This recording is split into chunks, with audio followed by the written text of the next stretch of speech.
વિદ્યાર્થી મિત્રો, આજે આપણે વાણિજ્ય વ્યવસ્થા અને સંચાલન ધોરણ 12માં ચેપ્ટર નંબર 1 સંચાલનનું સ્વરૂપ અને મહત્ત્વનો અભ્યાસ કરીશું. આપણે ગયા વિડીયોમાં સંચાલનનો અર્થ, તેનું સ્વરૂપ અને એના મહત્ત્વનો અભ્યાસ કર્યો હતો. તો આજે આપણે સંચાલનની વિવિધ સપાટીઓની સમજ મેળવીશું. તો સંચાલનની વિવિધ સપાટીનો અભ્યાસ કરતાં પહેલાં આપણે જોઈએ કે સંચાલનની વિવિધ સપાટીઓની જરૂરિયાત શા માટે છે. સંચાલનની વિવિધ સપાટીઓની જરૂરિયાત શા માટે છે, અથવા તો શા માટે સપાટીઓની જરૂર પડી. તો જોઈએ આપણે કે જ્યારે ધંધાકીય એકમનું કદ મર્યાદિત હતું અથવા તો સીમિત હતું, અથવા તો ધંધાકીય એકમ નાના પાયા ઉપર કાર્ય કરતું હતું, ત્યારે ધંધાનો માલિક હોય તો એ ધંધાના દરેક કાર્યો સંભાળી શકે. જેમ કે ભાગીદારી પેઢી હોય, વૈયક્તિક માલિકી હોય, તો ધંધાનો માલિક છે એ ધંધાના દરેક કાર્યો જાતે કરી શકતો. પરંતુ સમય જતાં કંપની સ્વરૂપનો વિકાસ થયો, ધંધાકીય એકમનું કદ વિસ્તૃત થયું, તો ધંધાનો જે માલિક છે એ ધંધાના દરેક કાર્યો જાતે કરી શકતો નથી, અથવા તો ધંધાના દરેક કર્મચારી ઉપર તે દેખરેખ રાખી શકતો નથી. એટલા માટે જુદી જુદી વ્યક્તિઓને સત્તા અને જવાબદારીની સોંપણી કરવી પડે, કે સત્તા આપવી જોઈએ. એટલે ધંધાકીય એકમની જુદી જુદી સપાટીઓ અસ્તિત્વમાં આવી, કે સત્તા સોંપણીને કારણે જ આપણે સંચાલનની વિવિધ સપાટીઓનો ઉદ્ભવ થયો એમ કહી શકાય. કારણ કે કંપની સ્વરૂપનો વિકાસ થયો એટલે કે ધંધાનો માલિક છે, સ્વાભાવિક રીતે કે દરેક કર્મચારી ઉપર દેખરેખ રાખી શકે નહીં, એટલે જુદા જુદા કર્મચારીની નિમણૂક કરવી પડે અને તેને સત્તા અને જવાબદારી સોંપવી પડે છે. તો હવે જોઈએ કે સંચાલનની વિવિધ સપાટીઓ. તો સંચાલનની મુખ્યત્વે 3 સપાટીઓ છે. નંબર 1 ઉચ્ચ સપાટી, મધ્ય સપાટી અને તળ સપાટી. આ 3 મુખ્ય સપાટીઓ છે. તો પહેલાં બેઝિક સમજી લઈએ કે 3 સપાટીમાં કોનો કોનો સમાવેશ થાય છે. તો જોઈએ કે ઉચ્ચ સપાટી સંચાલન, એમાં સંચાલક મંડળ એટલે કે કંપનીનું જે સંચાલન કરનાર વ્યક્તિ છે, મેનેજમેન્ટ કરનાર વ્યક્તિ છે, એનું જૂથ હોય તો એને શું કહેવાય છે? સંચાલક મંડળ.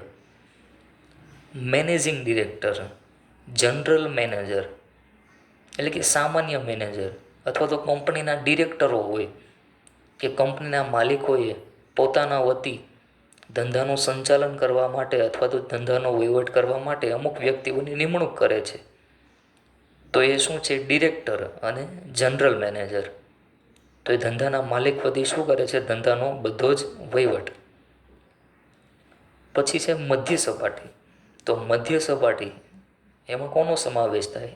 આપણે કીધું છે કે વિભાગીય અધિકારીઓ એટલે કે ધંધામાં જુદા જુદા વિભાગો હોય, જેમ કે ઉત્પાદન વિભાગ હોય, ખરીદ વિભાગ હોય, કાચા માલ સામાનનો વિભાગ હોય, વેચાણ વિભાગ હોય, કર્મચારી વિભાગ હોય, આ ઉપરાંત નાણાં વિભાગ હોય કે જ્યાં રૂપિયાનો વહીવટ થતો હોય તે વિભાગ. પછી કીધું છે કે તળ સપાટી. તો તળ સપાટી એટલે કે ધંધાની સૌથી નીચલી સપાટી અથવા તો નિમ્ન સપાટી. તો એમાં કોનો સમાવેશ થાય? આપણે કીધું છે કે નંબર 1 નિરીક્ષકો. નિરીક્ષકો એટલે શું? કે સુપરવાઇઝરો હોય, કે કર્મચારી કામ કરતા હોય તો એની પર થોડુંક દેખરેખ રાખે. બીજું છે કે જોબરો. જોબર આપણે જોઈએ તો શું છે? એટલે કે છૂટક કામ કરનાર વ્યક્તિ અથવા તો છૂટું કામ કરનાર કર્મચારી. બીજું છે કે ફોરમેન. ફોરમેન એટલે શું? કે ગુજરાતીમાં જોઈએ આપણે એટલે કે મુકાદમ. આપણે કહીએ ને કે મુખ્ય કારીગર, કે કર્મચારીઓ હોય એની ઉપર ધ્યાન રાખે, અથવા તો દરેક કર્મચારીનો એક શું હોય છે? લીડર, અથવા તો એને શું કહીએ છીએ? મુકાદમ આપણે. તો આવા બધા જ કર્મચારીઓનો સમાવેશ ક્યાં થાય છે? ધંધાની તળ સપાટીએ. એટલે કે મુખ્ય બધો જ વહીવટ ક્યાં થાય છે? ઉચ્ચ સપાટીએ. ઉચ્ચ સપાટી જે ઓર્ડર આપે એનું પાલન કોણ કરે છે? મધ્ય સપાટી. અને મધ્ય સપાટી જે ઓર્ડર આપે અથવા તો હુકમો આપે એનું પાલન કોણે કરવાનું રહે છે? તળ સપાટીએ. બરાબર. તો આ શું છે? સિમ્પલ કે 3 સપાટીઓ. તો હવે સ્ટેપ બાય સ્ટેપ જોઈએ દરેક સપાટી. તો પ્રથમ છે કે ઉચ્ચ સપાટી સંચાલન. તો સૌપ્રથમ એનો અર્થ સમજીએ કે ઉચ્ચ સપાટી અથવા તો ટોપ લેવલ મેનેજમેન્ટ કોને કહેવાય? કે એકમના સંચાલન અંગેની સર્વોચ્ચ સત્તા ધરાવતી સપાટીને શું કહેવાય છે? ઉચ્ચ સપાટી સંચાલન. કે ધંધાકીય એકમની તમામ સત્તાઓ કોની પાસે હોય છે? ઉચ્ચ સપાટી પાસે. સર્વોચ્ચ સત્તા એટલે કે મોટા ભાગની તમામ સત્તાઓ છે, જે મુખ્ય સત્તાઓ છે એ કોની પાસે હોય? ધંધાના માલિક પાસે, સંચાલક મંડળ પાસે, જનરલ મેનેજર પાસે, મેનેજિંગ ડિરેક્ટરો પાસે. તો એ સપાટીને શું કહેવાય છે? ઉચ્ચ સપાટી સંચાલન. એકદમ સરળ કે સર્વોચ્ચ સત્તા ધરાવતી સપાટીને શું કહેવાય છે? ઉચ્ચ સપાટી સંચાલન. આગળ જોઈએ કે ઉચ્ચ સપાટીમાં કોનો કોનો સમાવેશ થાય? અગાઉ જોયું એ પ્રમાણે, જે ચાર્ટમાં જોયું હતું આપણે, કે સંચાલક મંડળ છે, મેનેજિંગ ડિરેક્ટર છે, જનરલ મેનેજર છે, મુખ્ય વહીવટી અધિકારી. શોર્ટ ક્વેશ્ચન છે, યાદ રાખજો કે CEO એટલે કે એનું ફૂલ ફોર્મ શું થાય છે? Chief executive officer. એનું ગુજરાતી શું થાય છે? કે મુખ્ય વહીવટી અધિકારી. તો એનો પણ સમાવેશ ક્યાં થાય છે? ધંધાની ઉચ્ચ સપાટીએ. આગળ જોઈએ કે ઉચ્ચ સપાટીના બીજા નામો કયા? તો નંબર 1 કે ટોચની સપાટી એટલે કે ટોપ લેવલની સપાટી. બીજું છે સર્વોચ્ચ સપાટી, કે તમામ સત્તા કોની પાસે હોય છે? ઉચ્ચ સપાટી પાસે. તો આ બે એના શું છે? બીજા નામો. નંબર 1 ટોચની સપાટી અને બીજું શું કહે છે? સર્વોચ્ચ સપાટી. હવે જોઈએ કે આ ધંધાની ઉચ્ચ સપાટી સંચાલન છે એ કયા કયા કાર્યો કરે છે? એકદમ સરળ છે, સ્ટેપ બાય સ્ટેપ જોઈએ. તો નંબર 1 કહે છે આપને કે એકમના મુખ્ય અને ગૌણ હેતુઓ નક્કી કરવા. તો ધંધાકીય એકમના મુખ્ય અને ગૌણ હેતુઓ નક્કી કરવા. તો મુખ્ય હેતુ શું હોય છે ધંધાનો? કે નફો મેળવવો અથવા તો મેક્સિમમ પ્રોફિટ મેળવવો. એ દરેક ધંધાનો શું હોય છે? મુખ્ય હેતુ. પરંતુ ગૌણ હેતુ શું છે? મુખ્ય હેતુ કીધું કે નફો મેળવવો. તો આ નફો મેળવવા માટે કેટલી વસ્તુઓનું ઉત્પાદન કરવું, કેટલું વેચાણ કરવું, તો એ શું બને છે? ગૌણ હેતુઓ. જેટલું વેચાણ વધશે એટલો નફો વધશે. તો આવા હેતુઓ કોણ નક્કી કરે છે? ધંધાની ઉચ્ચ સપાટી. તો મુખ્ય હેતુ ભાઈ છે કે ભાઈ આપણે આટલો નફો મેળવવો છે. તો ગૌણ હેતુ શું બને? કે કેટલું ઉત્પાદન કરવું અને કેટલું વેચાણ કરવું. તો આવું બધું જ કોણ નક્કી કરે છે? ધંધાની ઉચ્ચ સપાટી. એકદમ સરળ. હવે જોઈએ નંબર 2. ડિરેક્ટરો એકમના ટ્રસ્ટી તરીકેનું કાર્ય કરે છે. જોયું તો આપણે કે મેનેજિંગ ડિરેક્ટરોનો સમાવેશ થાય ક્યાં? ઉચ્ચ સપાટીમાં. તો એ ડિરેક્ટરો છે એ એકમના ટ્રસ્ટી તરીકેનું કાર્ય કરે છે. એટલે કે ધંધાનો જે માલિક છે એની વતી કાર્ય કરે છે. કોણ? ડિરેક્ટરો. ધંધાનો તમામ વહીવટ એ લોકો સંભાળી લે છે. પછી જોઈએ નંબર 3 કે CEO અને ઉચ્ચ અધિકારીઓની નિમણૂક કરવી. CEO એટલે શું? આપણે જોયું હતું કે ચીફ એક્ઝિક્યુટિવ ઓફિસર અને ઉચ્ચ અધિકારીઓની નિમણૂક કરવી. તો ઉચ્ચ સપાટી છે તો એમાં જે તમામ મહાનુભાવો બેઠેલા હોય, જેમ કે સંચાલક મંડળ છે, જનરલ મેનેજર છે, મેનેજિંગ ડિરેક્ટર છે, એ કોની નિમણૂક કરે છે? CEO અને ઉચ્ચ અધિકારીઓની. તો આ એનું પણ એક કાર્ય થયું ગણાય. આગળ કે વિવિધ વિભાગોના અંદાજપત્રો મંજૂર કરવા.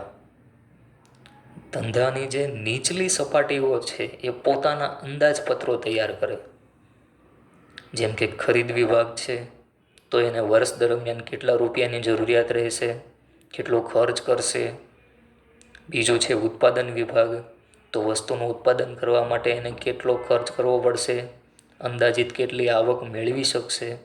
તો એના શું કરે છે? અંદાજપત્રો તૈયાર કરે છે. અને એ કોને મોકલી આપે છે? ઉચ્ચ સપાટીને. તો ઉચ્ચ સપાટી શું કરે છે? વિવિધ વિભાગોના અંદાજપત્રો મંજૂર કરે છે. કે નહીં, ખરેખર આ વિભાગમાં આટલો ખર્ચો જરૂરી છે અને એટલો ખર્ચો જો નીચલી સપાટી ઉચ્ચ સપાટીને અંદાજપત્રમાં લખીને આપે તો એ મંજૂર કરવાનું કામ કોણ કરે છે? ઉચ્ચ સપાટી. પછી જોઈએ કે નંબર 5, ધારાકીય જોગવાઈઓનું પાલન કરવું. ધારાકીય જોગવાઈ એટલે શું? કે કાયદાકીય જોગવાઈ. તો એનું દરેકનું પાલન કરવાનું કાર્ય કોનું હોય છે? ધંધાની ઉચ્ચ સપાટીનું.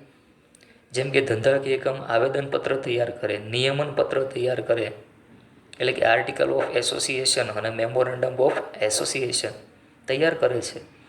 તો એમાં જે નીતિ નિયમો છે, જે જોગવાઈ છે, તો એનું પાલન કરવાની જવાબદારી કોની ઉપર હોય છે? ઉચ્ચ સપાટી ઉપર.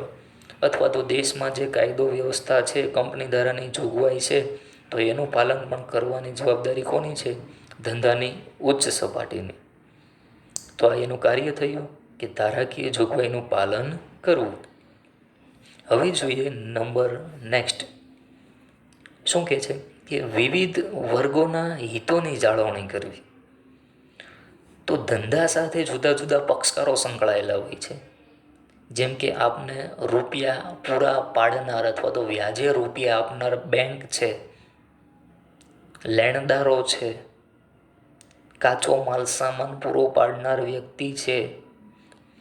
તો એ દરેક વર્ગોના હિતોની જાળવણી કરવાની પણ જવાબદારી કોની ઉપર હોય છે? ધંધાની ઉચ્ચ સપાટી ઉપર.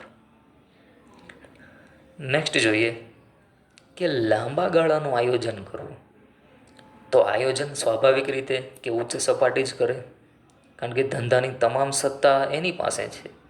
તો જે આખા વર્ષ દરમિયાન કઈ પ્રવૃત્તિ કરવાની છે, કેટલો નફો મેળવવો છે, તો એ દરેકનું આયોજન કોણ કરે છે? ધંધાની ઉચ્ચ સપાટી. લાંબા ગાળાનું આયોજન એટલે કે શું છે? કે એક વર્ષ કરતાં વધારેના સમયગાળા માટેનું આયોજન, એટલે કે પ્લાનિંગ કરવો. અથવા તો એને શું કહેવાય કે વ્યૂહાત્મક નિર્ણયો લેવાનું કામ કોણ કરે છે? ઉચ્ચ સપાટી. વ્યૂહાત્મક એટલે કે શું છે? સ્ટ્રેટેજી, વ્યૂહરચનાઓ ઘડે છે. કોણ? ઉચ્ચ સપાટી. આગળ જોઈએ કે નંબર 8, જટિલ સમસ્યાઓનો ઉકેલ લાવવો. કે ઘણી વખત ધંધાકીય એકમમાં સંચાલનને લગતી જટિલ સમસ્યાઓ ઉદ્ભવે. જટિલ એટલે કે શું? કે અઘરી, અથવા તો શું કહેવાય કે ગૂંચવણ ભરેલી. આવી જટિલ સમસ્યાઓ ઉદ્ભવે તો એનો ઉકેલ લાવવાનું કાર્ય પણ કોનું છે? ઉચ્ચ સપાટીનું. સ્વાભાવિક છે, ધંધાના માલિકો ઉચ્ચ સપાટીએ હોય, ધંધામાં કોઈ સમસ્યા આવી પડે તો એનો નિરાકરણ લાવવાનું કાર્ય પણ કોનું હોય છે? ઉચ્ચ સપાટીનું જ. આગળ નંબર 9, યોજનાઓનું ઘડતર કરવું. તો વર્ષ દરમિયાન યોજના બનાવે, પ્લાનિંગ તૈયાર કરે, પ્લાન બનાવે કે કયું કાર્ય કરવાનું છે. પછી શું કરે છે? એનું અમલીકરણ કરે. તો યોજના બનાવી દીધી ઓન પેપર, ચોપડા ઉપર, પછી એનું અમલ કરવો જરૂરી છે પ્રેક્ટિકલી. તો અમલ કરવાનું કામ પણ કોનું છે? ઉચ્ચ સપાટી. અને એની પર દેખરેખ રાખવાનું કાર્ય પણ કોણ કરે છે? ઉચ્ચ સપાટી. તો યોજના બનાવે, પછી એનો અમલ કરે, અને એની ઉપર ધ્યાન રાખવાનું એટલે કે દેખરેખ રાખવાનું કાર્ય પણ કોણ કરે છે? ધંધાની ઉચ્ચ સપાટી. આગળ જોઈએ કે નફાની વહેંચણી કરવી. તો વર્ષ દરમિયાન ધંધાકીય એકમે જે કાર્યો કરેલા છે, તો એના બદલામાં છેલ્લે અંતે નફો પ્રાપ્ત થાય. તો આ નફાની ધંધાના માલિકો વચ્ચે વહેંચણી કરવાનું કાર્ય કોણ કરે છે? ઉચ્ચ સપાટી. પછી કીધું છે કે ડિવિડન્ડ ચૂકવવું. કે ધંધાના સાચા માલિકો કોણ છે?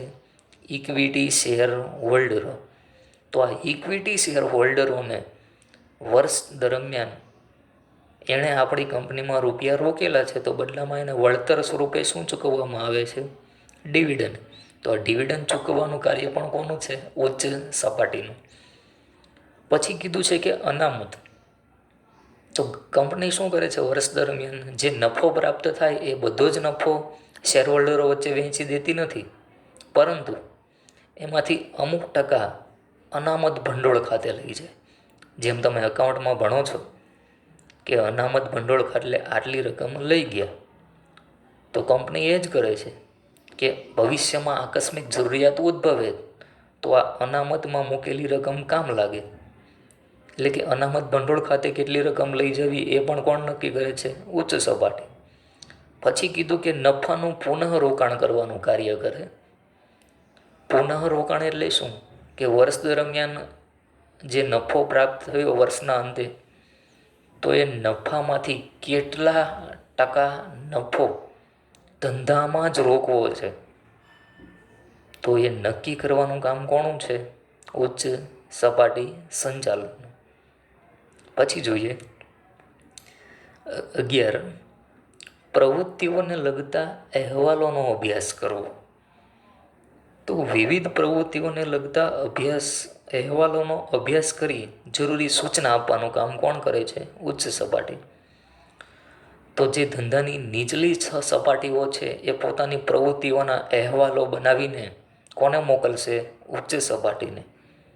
તો આ નિમ્ન સપાટી તરફથી મળેલા અહેવાલોનો શું કરશે? ઉચ્ચ સપાટી અભ્યાસ કરશે, વિશ્લેષણ કરશે, અને જો કંઈ સુધારાલક્ષી પગલાં જણાય, કંઈક સૂચના આપવાની જરૂરિયાત જણાય, તો આ સૂચના આપવાનું પણ કામ કોણ કરે છે? ધંધાની ઉચ્ચ સપાટી. તો આ શું છે કે ઉચ્ચ સપાટી. એમાં જોયું આપણે કે એનો અર્થ, કોનો સમાવેશ થાય, એના બીજા કયા નામો છે, અને છેલ્લે જોયું કે એના કાર્યો. હવે આપણે જોઈએ કે સંચાલનની બીજી સપાટી કે શું છે? કે મધ્ય સપાટી સંચાલન. તો હવે આપણે પહેલાં એનો અર્થ સમજીએ કે મધ્ય સપાટી.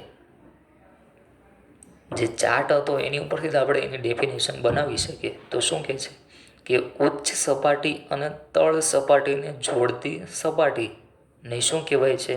મધ્ય સપાટી. એટલે કે ટોપ લેવલ ઉપર કોણ હોય છે? ઉચ્ચ સપાટી. અને એકદમ તળિયે કોણ હોય છે? તળ સપાટી અથવા તો નિમ્ન સપાટી. તો એ બંનેને જોડતી સપાટી કઈ? મધ્ય સપાટી, કે બંનેની વચ્ચે આવેલી છે. ઉચ્ચ સપાટી જે ઓર્ડર આપે એ મધ્ય સપાટી મેળવશે, અને એ ઓર્ડરો કોને આપશે? મધ્ય સપાટી તળ સપાટીને. એટલે કે બંનેને જોડતી શું છે? એક કડી.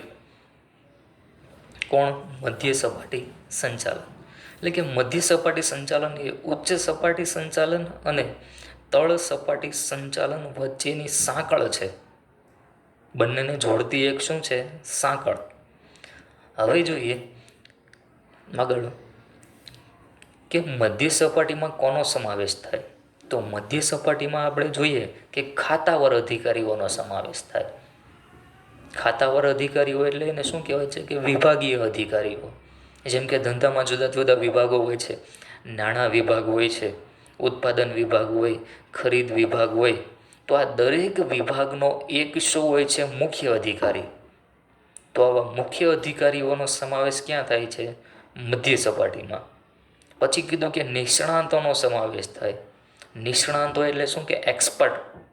પોતાના વિભાગના અનુભવી વ્યક્તિઓનો સમાવેશ ક્યાં કરવામાં આવે છે? મધ્ય સપાટીમાં. આગળ જોઈએ કે જેમ ઉચ્ચ સપાટીના બીજા નામો હતા, એવી જ રીતે મધ્ય સપાટીનું પણ બીજું નામ છે કે અધિકારીઓની સપાટી. તો મધ્ય સપાટીનું બીજું નામ શું છે? કે અધિકારીઓની સપાટી. વિવિધ વિભાગીય અધિકારીઓની સપાટી. હવે જોઈએ આગળ કે મધ્ય સપાટીના કાર્યો. તો મધ્ય સપાટીએ કયા કાર્યો કરવાના રહે છે એનો અભ્યાસ કરીએ. કે નંબર 1, મુખ્ય વહીવટી અધિકારીઓના હુકમો અને સૂચનાઓનો અમલ કરવો. એટલે કે ઉચ્ચ સપાટીમાં કોણ બેઠેલું હોય છે? મુખ્ય વહીવટી અધિકારી, એટલે કે CEO, ચીફ એક્ઝિક્યુટિવ ઓફિસર. તો એ જે હુકમો આપે, જે સૂચનાઓ આપે, કોને આપશે? મધ્ય સપાટીને. તો એનો અમલ કરવાનું કાર્ય કોણે કરવાનું હોય છે? ધંધાની મધ્ય સપાટીએ. કે ઉચ્ચ સપાટી જે ઓર્ડર આપશે, જે હુકમ આપશે, એ કોણ મેળવશે? મધ્ય સપાટી. અને પાછું એ મધ્ય સપાટી એનો શું કરશે? અમલ. નંબર 2, પોતાના વિભાગના અંદાજપત્રો ઉચ્ચ સપાટીને મોકલવા.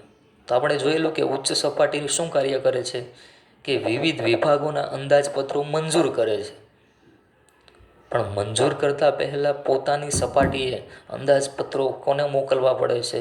ઉચ્ચ સપાટીને. તો પોતાના વિભાગના અંદાજપત્રો તૈયાર કરશે. ઉત્પાદન વિભાગ છે તો પોતાના વિભાગનું અંદાજપત્ર બનાવશે. નાણાં વિભાગ છે તો એ પોતાનું અંદાજપત્ર બનાવશે. ખરીદ વિભાગ છે તો એ પોતાનું અંદાજપત્ર તૈયાર કરશે. પરંતુ મંજૂર કરવાની સત્તા કોની પાસે છે? ઉચ્ચ સપાટી પાસે. તો આ અંદાજપત્રો તૈયાર કરીને કોને મોકલવા પડે છે? ઉચ્ચ સપાટી સંચાલન. તો અંદાજપત્રો મોકલવાનું કામ કોણ કરશે? મધ્ય સપાટી. આગળ કે પ્રવૃત્તિઓની અસરકારકતા વધારવી, કે પોતાના વિભાગની પ્રવૃત્તિઓની અસરકારકતા વધે એ માટેના પગલાં લે છે. કે ઉત્પાદન વિભાગ છે તો એ સારામાં સારી રીતે કઈ રીતે વસ્તુનું ઉત્પાદન કરી શકે, ઝડપથી કઈ રીતે કામ કરી શકાય, તો એવા પ્રયત્નો કોણ કરે છે? ધંધાની મધ્ય સપાટી. એટલે શું કહી શકાય કે પોતાના વિભાગની પ્રવૃત્તિઓની અસરકારકતા વધારવાનું કાર્ય કોણ કરે છે? મધ્ય સપાટી. પછી જોઈએ કે કર્મચારીઓનો જુસ્સો વધારવો, કે ધંધાકીય એકમમાં મુખ્યત્વે શું હોય છે? કર્મચારીઓનું પ્રમાણ વધારે. અને કર્મચારી છે માનવ સંસાધન, તો એની જાળવણી કરવીની ફરજ પણ કોની છે? ધંધાકીય એકમની. તો કર્મચારી પાસેથી સારામાં સારી રીતે કઈ રીતે કાર્ય કરાવી શકાય અને સાથે સાથે એનો જુસ્સો કઈ રીતે આપણે વધારી શકીએ, એનો આત્મવિશ્વાસ કઈ રીતે વધારી શકીએ, એને અભિપ્રેરણ કઈ રીતે આપવું, તો એનું કાર્ય કોનું છે? મધ્ય સપાટીનું. એટલે કે કર્મચારી ઉત્સાહપૂર્વક કાર્ય કરી શકે એના માટે એનો જુસ્સો વધારવો જરૂરી છે. તો એનો જુસ્સો વધારવાનું કાર્ય પણ કોનું છે? જે તે વિભાગના અધિકારીઓનું. તો અધિકારીઓ ક્યાં બેઠેલા હોય છે? મધ્ય સપાટીએ. આગળ જોઈએ કે અન્ય વિભાગના અધિકારીઓ સાથે સંકલન સાધવું. તો અહીંયા એક નવો શબ્દ આવ્યો કે સંકલન. સંકલન એટલે કે સામાન્ય રીતે શું કરવું? કે ભેગું કરવું, જોઈન્ટ કરવું. તો અહીંયા કીધું છે કે અન્ય વિભાગના અધિકારીઓ સાથે સંકલન સાધવું. એટલે કે ધંધાકીય એકમના જુદા જુદા વિભાગો ક્યાં બેઠેલા હોય છે? મધ્ય સપાટીએ. જેમ કે ઉત્પાદન વિભાગ, નાણાં વિભાગ. તો આ જુદા જુદા વિભાગો વચ્ચે શું સાધવું જોઈએ? સંકલન, અથવા તો એકબીજાને મદદ કરવી જોઈએ, અથવા તો સહકાર સાધવો જોઈએ, અથવા તો એકબીજાના સંપર્કમાં રહેવું જોઈએ. તો એ કાર્ય કોને કરવાનું હોય છે? મધ્ય સપાટીએ. એટલે કે જુદી જુદી સપાટીઓ છે અને એમાં જુદા જુદા અધિકારીઓ હોય છે, વિવિધ વિભાગો હોય છે. તો એ વિભાગો વચ્ચે સંકલન સાધવું જોઈએ. એટલે કે નાણાં વિભાગને નાણાં વિભાગ છે એ રૂપિયા આપવાનું કાર્ય કરે છે. કાચો માલસામાન વિભાગ છે, જો એને રૂપિયાની જરૂરિયાત હોય કાચો માલસામાન ખરીદવા માટે, તો જો નાણાં વિભાગ સાથે એનું સંકલન હશે તો નાણાં વિભાગ એને સરળતાથી રૂપિયા આપી શકશે કાચો માલસામાન ખરીદવા માટે. તેથી આ સંકલન સાધવું જોઈએ. અને આવું કાર્ય પણ કોને કરવાનું હોય છે? મધ્ય સપાટી. પછી કીધું છે કે પેટા વિભાગના કાર્ય પર ધ્યાન આપવું. જો ધંધાકીય એકમમાં મધ્ય સપાટી આપણે જોયું કે નાણાં વિભાગ છે, ખરીદ વિભાગ છે, કાચો માલસામાન વિભાગ છે. પરંતુ જો કોઈ એના પેટા વિભાગો હોય તો એની ઉપર ધ્યાન રાખવાની પણ જવાબદારી કોની છે? મધ્ય સપાટી. હવે જોઈએ કે પ્રવૃત્તિઓ ઉપર દેખરેખ રાખવી અને માહિતી મેળવવી, એનું અર્થઘટન કરવું અને દોરવણી આપવી. કે ધંધાકીય એકમની જે જુદી જુદી પ્રવૃત્તિ છે પોતાના વિભાગની ખાસ કરીને, તો એના ઉપર દેખરેખ રાખવાનું કામ કોનું છે? મધ્ય સપાટીનું. પછી આ કાર્ય કેટલું થયું તો એની માહિતી મેળવવાનું પણ કાર્ય કોનું છે? મધ્ય સપાટીનું. પછી કેટલું કાર્ય થયું એની માહિતી મેળવાઈ જાય પછી એનું અર્થઘટન કરવું પડે. અર્થઘટન એટલે શું કે વિશ્લેષણ, એનાલિસિસ કરવું પડે કે નહીં ખરેખર આટલું કાર્ય થયું છે એ યોગ્ય છે કે અયોગ્ય, હજી આપણે આટલા સમયમાં આનાથી વધારે કાર્ય કરી શકશું અથવા તો કરવું જોઈતું હતું, તો એનું શું કરવામાં આવે છે? અર્થઘટન. અને જો જરૂર જણાય તો દોરવણી આપવી. તો અહીંયા દોરવણી પણ નવો શબ્દ છે. દોરવણી એટલે શું કે માર્ગદર્શન આપવું. પ્રવૃત્તિઓ પર દેખરેખ રાખી, માહિતી મેળવી લીધી, અર્થઘટન કરી લીધું, અને જો અર્થઘટનમાં જણાય કે કર્મચારીને માર્ગદર્શનની જરૂર છે અથવા તો દોરવણી આપવાની જરૂર છે, તો દોરવણી આપવાનું પણ કાર્ય કોણ કરે છે? મધ્ય સપાટી. પછી આ બધી જ માહિતી મેળવાઈ જાય પછી મધ્ય સપાટી શું કાર્ય કરે છે? ઉચ્ચ સપાટી સંચાલન સમક્ષ આ માહિતી રજૂ કરે છે. તો જવાબદારી કોની છે? ઉચ્ચ સપાટીને આ બધા દસ્તાવેજો કાગળિયા મોકલવાની, મધ્ય સપાટીની. એટલે કે કાર્ય કેટલું થયું તો એ અંગેના અહેવાલો તૈયાર કરશે અને એ કોને મોકલશે? એની ઉચ્ચ સપાટીને. અને છેલ્લે જોઈએ કે ઉચ્ચ સપાટી સંચાલનને નિર્ણય લેવામાં મદદરૂપ થવું. જ્યારે પણ ધંધાકીય એકમની વર્ષ દરમિયાન મિટિંગોનું આયોજન કરવામાં આવે ત્યારે ઉચ્ચ સપાટી સંચાલન છે એ મધ્ય સપાટીના અમુક અધિકારીઓને મિટિંગમાં હાજર રહેવાનું નિમંત્રણ આપે છે. તો આ મિટિંગમાં હાજર રહી અને ઉચ્ચ સપાટી સંચાલનને અથવા તો ધંધાકીય એકમના જે મુખ્ય ટ્રસ્ટીઓ છે, CEO છે, તો એની નીતિ વિશે એક નિર્ણયો લેવામાં મદદરૂપ થવું જોઈએ. આ કોનું કાર્ય છે? મધ્ય સપાટીનું. અથવા તો એની ફરજ પણ આપણે કહી શકીએ કે ઉચ્ચ સપાટીને નિર્ણયો લેવામાં મદદરૂપ થવું જોઈએ. સ્વાભાવિક છે. એ કોની જવાબદારી આવે છે? મધ્ય સપાટીની. અથવા તો એને જવાબદારી નહીં પણ આપણે એને ફરજ પણ કહી શકીએ છીએ. તો આપણે અહીંયા છેલ્લું કાર્ય શું કીધું છે કે નીતિ વિષયક નિર્ણયો લેવામાં મદદરૂપ થવું. તો આજે આપણે ઉચ્ચ સપાટી સંચાલન અને મધ્ય સપાટી સંચાલનનો અભ્યાસ કર્યો. તો હવે પછીના વિડીયોમાં આપણે તળ સપાટીનો અભ્યાસ કરીશું કે જે ધંધાની નિમ્ન સપાટી છે તે. Thank you.